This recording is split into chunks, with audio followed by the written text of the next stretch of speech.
After Natalie stood me up for the 5th time at the marriage registration office, I decisively blocked all her contact info. If friends invited me to a gathering and she was going to be there, I'd turn it down without hesitation. If I knew she frequented a certain coffee shop, I'd rather take a detour than walk past it. Company outings that included her, I'd immediately apply for leave. Even on New Year's Eve, when she showed up at my door with holiday gifts, I pretended not to be home. I didn't answer her calls, didn't reply to her messages. I vanished completely from her world. I used to have my whole heart tied to her, my emotions rising and falling with her every move. It wasn't until the 5th time she stood me up that I finally snapped out of it. I don't want to live like this anymore. If being repeatedly abandoned is my only option, I'd rather live peacefully on my own. Chapter 1. Natalie once again left me at the marriage registry because of her childhood best friend. I sent her a message, no reply. I called her, no answer. The office was filled with cheerful, loving couples registering their marriages, while I sat alone on a bench like an outcast. When the phone finally connected,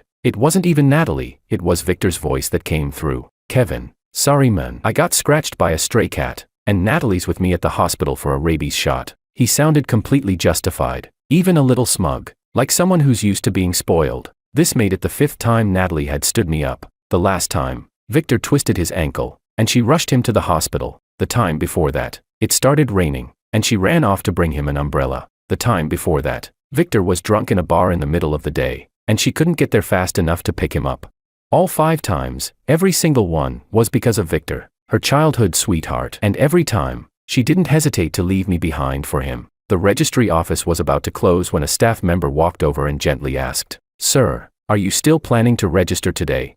I shook my head softly. "No." She kindly reminded me, "If today's inconvenient, you can always come back another day." "No need," I said calmly. "I won't be coming back, ever." The previous 5 times, I always felt furious, unwilling to accept it. But today, the moment I heard Victor's voice, I suddenly felt at peace. No panic over the idea of Natalie leaving me. No more hysterical questions or accusations. Just quiet clarity. As I typed a single message to Natalie, "We're done." Then I blocked her number and WeChat. Just like that, it's over. Chapter 2. Not wanting to go home. I wandered aimlessly through the streets until I eventually pushed open the door of a coffee shop on the corner. It wasn't until the familiar smell of coffee and the soft sounds of blues and jazz greeted me that I suddenly realized this was Natalie's favorite place. How ironic. Even when trying to avoid her, I instinctively chose a place she liked. Natalie and I worked at the same company. To be honest, she was the one who pursued me. I still remember the day she joined as a new employee, arms full of documents. She crashed right into my chest.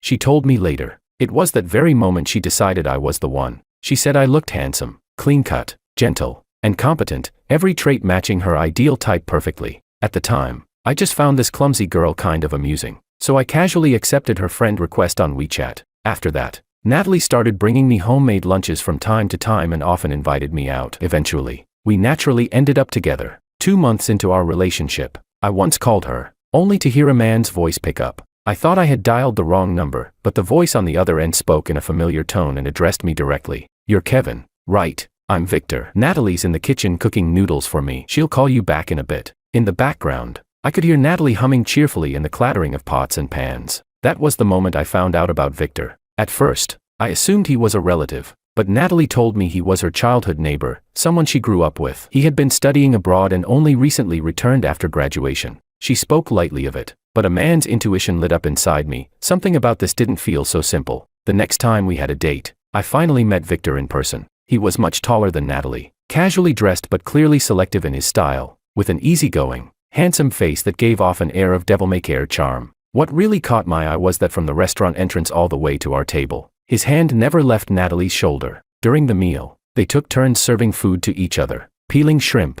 picking out fish bones. Natalie left me completely sidelined, lavishing all her care and attention on Victor. They sat on the same side of the booth, close and familiar, not like neighbors, but more like a couple. I, the actual boyfriend, felt like an unnecessary third wheel. I forced down the discomfort in my chest, kept a polite smile on my face, and glanced at Victor. "Looks like you two are closer than I thought," I said casually. Victor chuckled, meeting my gaze without a shred of restraint. "Don't get me wrong, Kevin. Natalie and I are childhood sweethearts. We just know each other better than anyone else." He emphasized the word anyone, making it clear, compared to him, I was the outsider. Then he suddenly leaned toward Natalie and added, half joking, "Natalie, I told you not to drag me here." See, Kevin's getting jealous. Natalie frowned slightly at that and replied, "Don't be ridiculous. Kevin's not that petty." But even as she said it, her hands didn't stop moving. She dropped a perfectly peeled shrimp into Victor's bowl like it was second nature. From then on, every time Natalie and I had a date,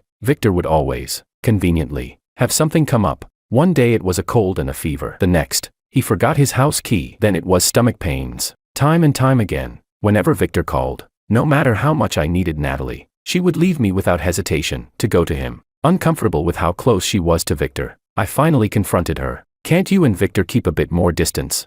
But Natalie just brushed it off. "Victor's been abroad so long, he's just more open. Besides, we grew up together. If there were really something between us, we would have been a couple already." Victor had made several blatant provocations, almost outright declaring that he and Natalie were more than what she claimed. But Natalie always acted so calm, so unbothered, that I didn't know how to challenge it without sounding insecure. Chapter 3. After killing some time outside, I came home and noticed a pair of women's high heels by the entrance. I recognized them. They were the ones I had bought for Natalie. Even though we didn't live together, I had given her a spare key to my place. She was curled up on the couch in the living room, taking a nap. When she heard the door open, she slowly opened her eyes. She didn't look well. I walked past her without a word, hung up my coat, and headed straight into the kitchen to start cooking, completely ignoring her presence. Her voice was hoarse as she spoke. "Kevin, why did you block me on WeChat and stop answering my calls?" I tied on an apron and replied calmly. "I sent you a message. I said, we're done." Natalie let out a sigh. "All because I couldn't make it to register the marriage with you." "I'm sorry." Victor really did get scratched by a stray cat. The wound was deep. The 5th time, I cut her off, the knife in my hand landing on the cutting board with a heavy thud. "Natalie, this is the 5th time you've stood me up because of him." She froze, then gave me a look of disbelief. "But nothing happened those other times. Why are you suddenly making a big deal out of it now?" When I turned around, I saw the genuine confusion on her face. She truly didn't think there was anything wrong with what she'd done. The tomatoes on the cutting board were now a mess. Juice splattered everywhere, just like my self-restraint finally crumbling into pieces. "So Victor can summon you anytime, anywhere, but I can't even get you to return one phone call. Is Victor the only person left on this planet who can help him? You really think it's reasonable for someone who has a boyfriend to drop everything to take care of him?" Natalie was silent for a moment, as if trying to avoid a fight. "Kevin, you're too emotional right now. I don't want to argue, but you know, Victor and I grew up Toj." I let out a laugh, cold and sharp. "That same excuse again. Right. You grew up together, so that gives him the right to wedge himself into our relationship. That gives you the right to stand me up again on the day we were supposed to register our marriage. Natalie, be honest with yourself. For the past few years, who's really been your boyfriend?" The kitchen suddenly went dead silent. Only the slow drip from a loose faucet echoed in the empty space. Natalie's eyes darted away. Her mouth opened slightly, but no words came out. I shut my eyes tightly. The storm of emotion inside me began to recede, leaving behind only a profound sense of exhaustion. I walked to the front door and opened it. "You should go. Forget the marriage license. We're done." Natalie's head snapped up, her eyes filled with disbelief. "What do you mean?"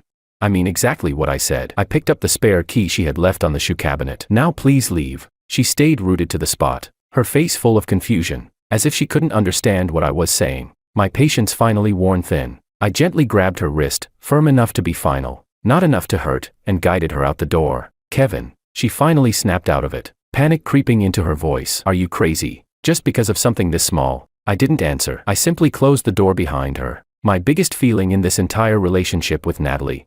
Exhaustion. I was just too tired. And now, I don't want to be tired anymore. It's time to cut my losses, while I still can. Chapter 4. That night, I barely slept, half dreaming, half awake. All I could see was Natalie and Victor. I dragged myself out of bed to wash up, only to be startled by the men in the mirror, sunken eyes, messy stubble. I looked like a heartbroken drifter. 3 years of devotion, and all I got in return was this pathetic wreck of a man. I inwardly scolded myself. Was a worthless relationship really worth all this torment?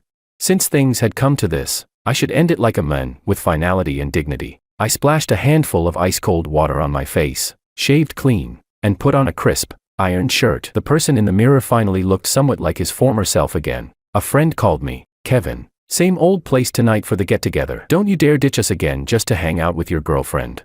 I instinctively asked if Natalie would be there. He chuckled on the other end. "Of course. Didn't you two say you were getting your marriage certificate? Why haven't we even seen a wedding photo yet?" I broke up with Natalie. I cut him off, my tone flat. His rambling stopped cold. For a moment there was nothing but silence before he stammered out. "We broke up."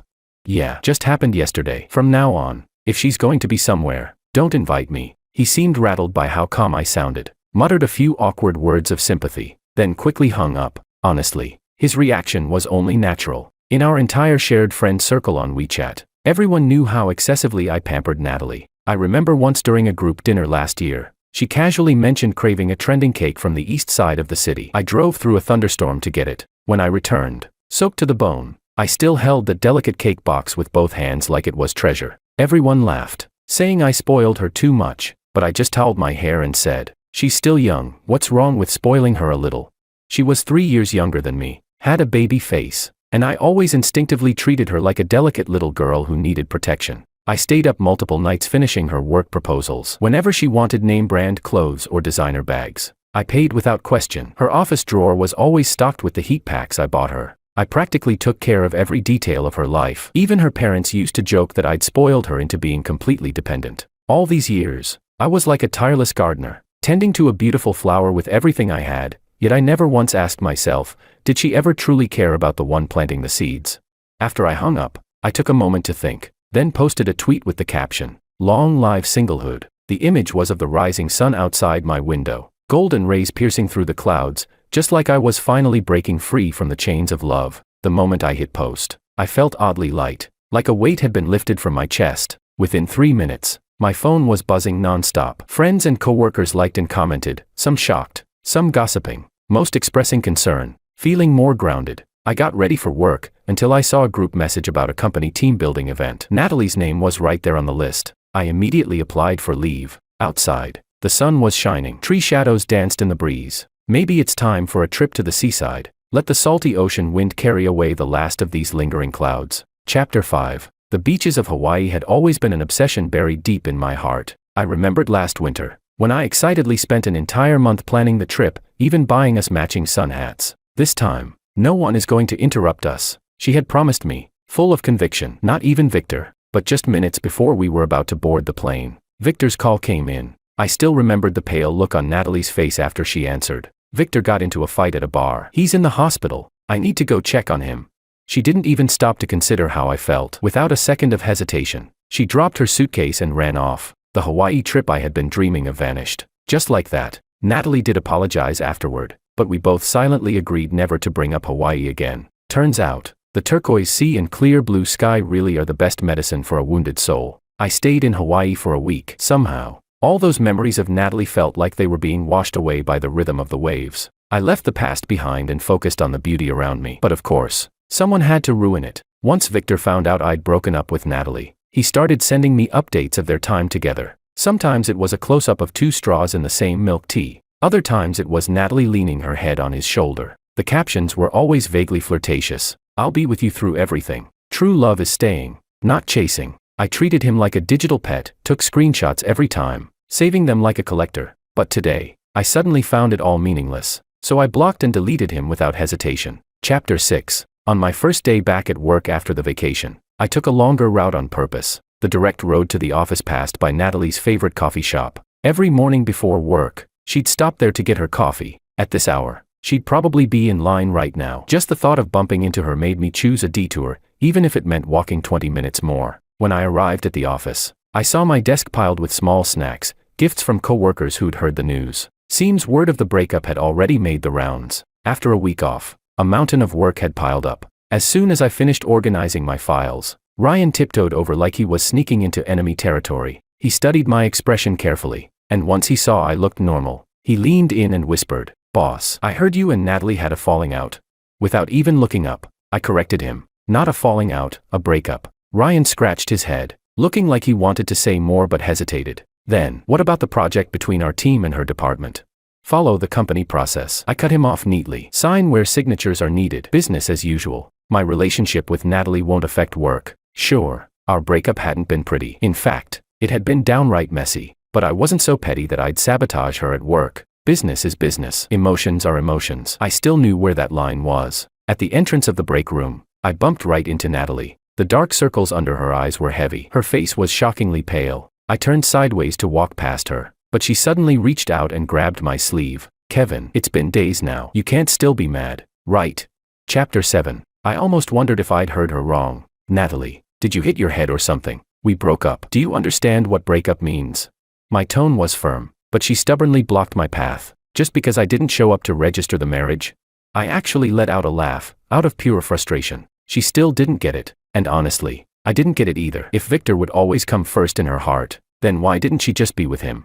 Out of the corner of my eye, I noticed a few co-workers pretending to pass by while clearly eavesdropping. I said, I don't want to argue here, but remember this, when it's over, it's over. Stop showing up and making a scene. I shook her hand off, turned, and walked away without looking back. From that day on, I threw myself completely into work. Any tasks that required collaboration with her department, I handed off to someone else on the team. Every time I passed Natalie in the hallway, she'd slow her steps, looking at me like she wanted to say something, but I always looked right past her, like she was invisible, until Friday afternoon, when the old CEO suddenly called me into his office. Kevin, the position at the London branch is still available, he said, sliding a folder across the desk. You told me last time you needed to consider your relationship. That's no longer an issue, right?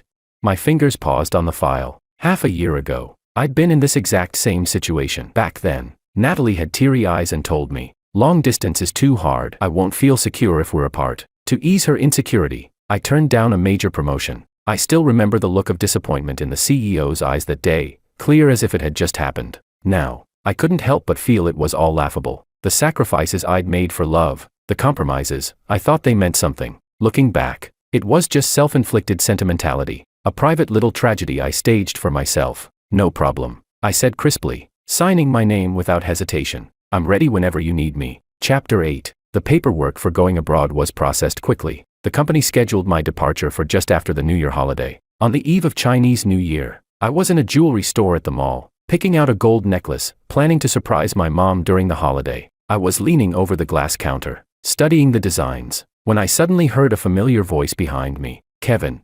My back tensed instinctively. I didn't need to turn around to know exactly whose voice it was. Sure enough, when I turned, I saw Victor holding Natalie's hand, standing just a few steps away. Their fingers were tightly interlocked, and Victor wore a smug, triumphant grin. What a coincidence. Kevin. Natalie and I are picking out couple rings. As if afraid I hadn't noticed, Victor deliberately raised their joined hands. The matching rings on their ring fingers sparkled under the lights. Natalie instinctively tried to pull her hand away, but Victor tightened his grip, and she gave up. And to think, he added with a smirk, we have you to thank. If you hadn't stepped aside, who knows how much longer we would have stayed in denial. Victor's smile was full of mockery. He raised his brows at me like he was parading around with some grand prize. It was disgusting, his whole I won the trophy expression. Compared to him, Natalie's reaction was interesting. She kept her head low, eyes flickering nervously. When she caught sight of the scorn in my gaze, she even took an unconscious step back. How ironic. Just a few days ago at work,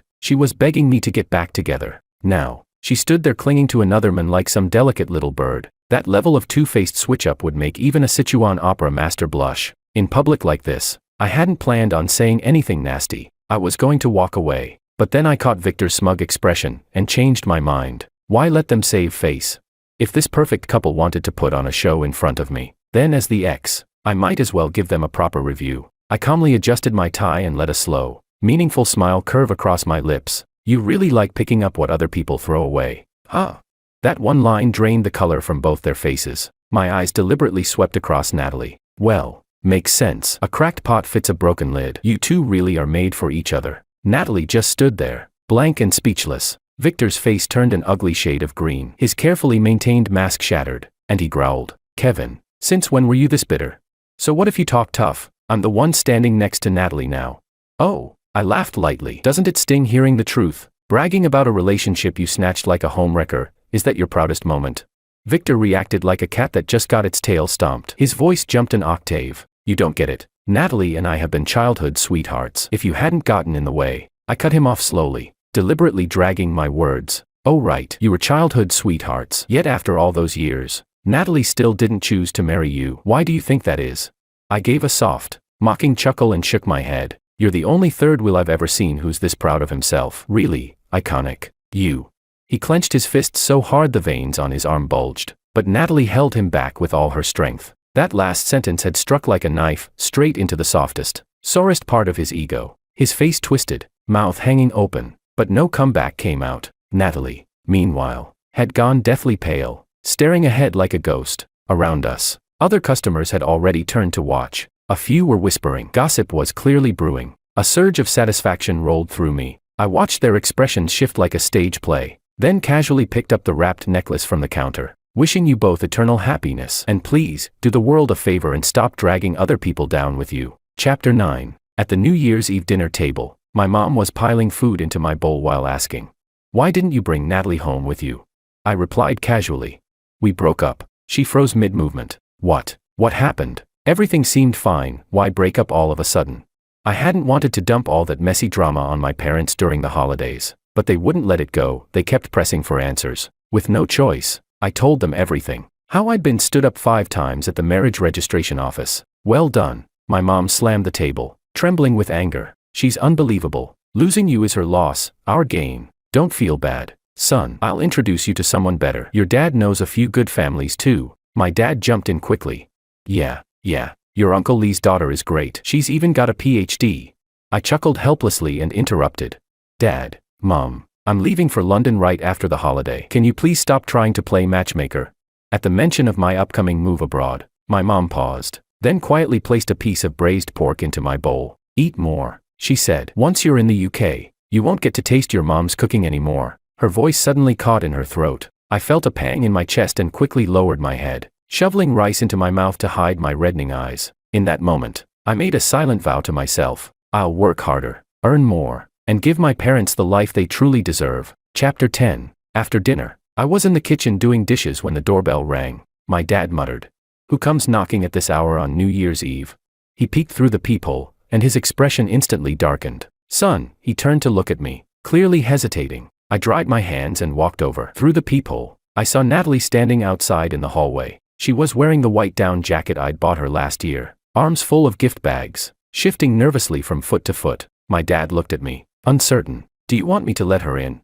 "No," I said firmly, turning back toward the kitchen. "I don't want to see her." Outside, Natalie continued ringing the bell. The repeated chime echoed sharply through the quiet hallway. My mom frowned and glanced at the clock. "It's getting late. If she keeps ringing like that, the neighbors are going to start complaining." My dad sighed, and finally opened the door just a crack. "Natalie," he said, pulling his coat tighter against the cold air. "Kevin's not home. You should go now. It's freezing out." "I know he's home." Natalie's voice trembled with desperation. "Please, Uncle, just let me see him." Through the kitchen glass, I saw her frostbitten fingers gripping the doorframe, red and raw from the cold. "Just 5 minutes, she begged. "I just want to explain, then I'll leave." My dad scratched his head awkwardly, torn between her and me, but then my mom stormed up, pulling him aside and blocking the doorway, arms crossed. "Don't you have any shame?" she snapped. "You were dating my son while getting all flirty and tangled up with another man. Now you're back, clinging like a leech after the breakup. Have you no dignity?"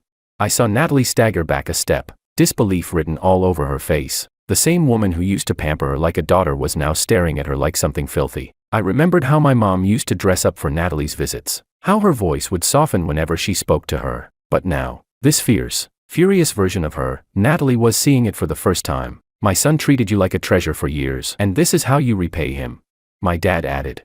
"Natalie, take these gifts and go. Don't come back again." My mom, already reaching for the door, shoved her gently outside while yelling, "Go, just go already." What a terrible omen for New Year's Eve. "Auntie, please, let me just talk to Kevin for a moment." But before Natalie could finish, my mom had already slammed the door shut. Chapter 11. My phone was buzzing with New Year greetings from friends and coworkers. Ryan called, sounding unusually excited. "Happy New Year, boss." "Happy New Year," I replied, while packing my luggage for London. "What's up?" "You're not gonna believe this," he said, struggling to hold back laughter. "Natalie stormed into the CEO's office today the moment she heard you were being transferred to London." I paused, my hand on the suitcase latch, then let out a chuckle. Why had I never noticed before how brainless Natalie could be? Did she think the company belonged to her or something? "What did the CEO do?" I asked, just in case. "Oh, he kicked her out on the spot," Ryan snorted. "Said if she threw one more tantrum like that, she could pack her bags and leave for good." I let out a quiet sigh of relief. This second chance, this opportunity I'd regained, I couldn't let it go to waste because of Natalie again. I stepped out onto the balcony. Down below, that thin silhouette was still lingering in the snow. Natalie kept blowing warm air into her hands, rubbing them together. Her nose was red from the cold, and she was still stubbornly staring up at my window, pale cheeks streaked with frozen tears. "Once upon a time, Even a tiny paper cut on her hand would make my heart ache. But now, watching her stand there in sub-zero temperatures on a snowy night, my heart was as still as dead water. That pitiful look, the trembling lips, the tear-filled eyes. Once, it would have shattered me. Now, it just felt ridiculous. Who was she putting on this tragic performance for? If she had really cared so deeply, then why had she thrown me aside for Victor again and again?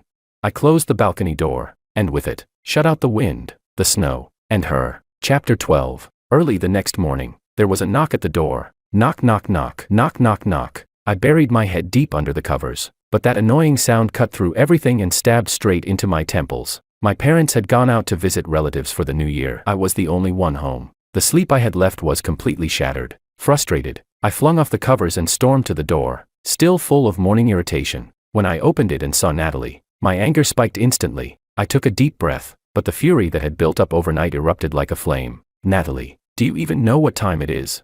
It's New Year's Day and you're banging on someone's door like this. What the hell is wrong with you?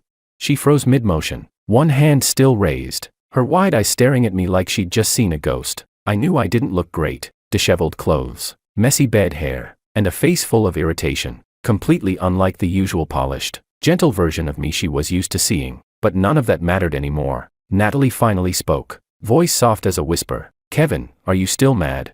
Mad? I didn't even care anymore. The person in front of me wasn't worth the energy it took to feel anything. I answered coldly, you don't have the right to make me angry. Her hands twisted nervously in her lap, her voice growing smaller with every word. I couldn't reach you. You blocked my number and WeChat. You even took back the spare house key. God, I regretted opening the door at all. Listening to her say this nonsense was a complete waste of time. I reached out to close the door, but she suddenly shoved her shoulder into the crack. Don't close it, please. Just talk to me. I have nothing to say to you. Then I'm not leaving.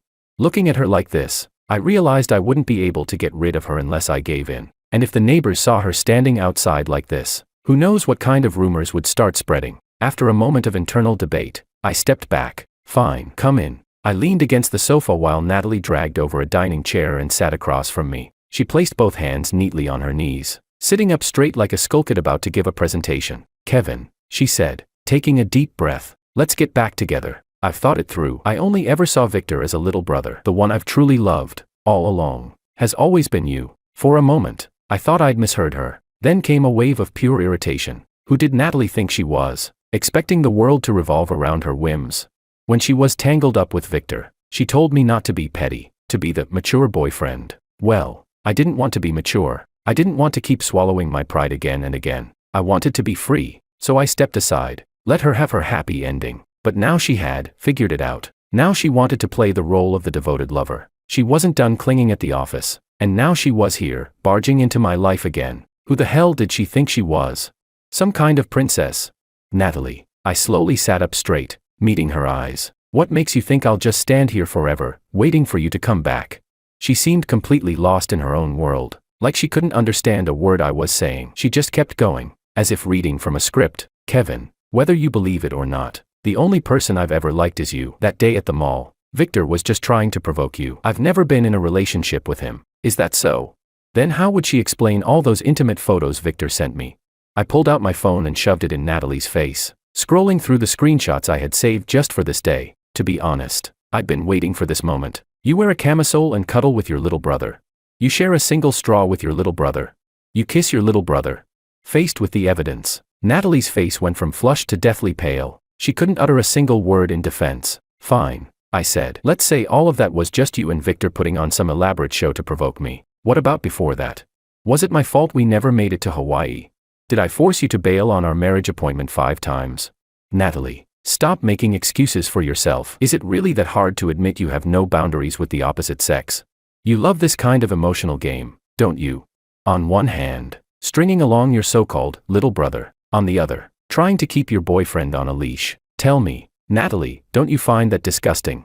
I'd hit the part she tried hardest to hide. Her face twisted in pain, but not from guilt, more like from the refusal to admit the truth. Victor was definitely at fault, but every one of his provocations had happened with Natalie's silent permission, even encouragement. All those lingering glances, the physical contact, the deliberate displays of intimacy right in front of me, and Natalie, acting like it was perfectly normal, made it seem like I was being petty. But she was the one who had lit the match. She was the reason our relationship crumbled. She was worse than Victor. I stood up, towering over her. Not every mistake, I said coldly, can be fixed with a pathetic little "I've thought it through." Suddenly, she threw her arms around me, trembling as she begged, "Kevin, I know I was wrong. Please, please don't leave me." But that long-lost touch, her body against mine, only made my skin crawl. I instinctively tried to pull away, but she escalated, standing on tiptoe to kiss me, just as her lips were about to touch mine. I shoved her, hard. Natalie stumbled backward, lost her footing in her high heels, and collapsed onto the floor. She stared up at me in disbelief,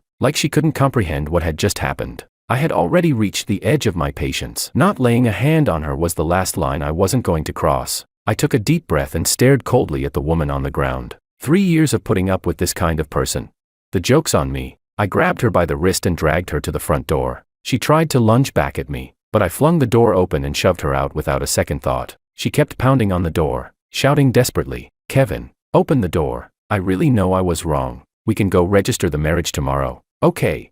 I didn't care how the neighbors saw this anymore. Just being in the same room as her made my skin crawl. I rubbed my temples, took out my phone, and scrolled through my blacklist to find Victor's number. "It's me, Kevin," I said. "Natalie's having a meltdown outside my apartment. Either you come get her, or I'm calling the cops." Before he could reply, I hung up. Roughly 20 minutes later, Victor showed up at my door, panting and red-faced. He kicked the door a few times and shouted, "He won't even let you in the house. He doesn't give a damn about you. Why the hell are you still chasing after him?"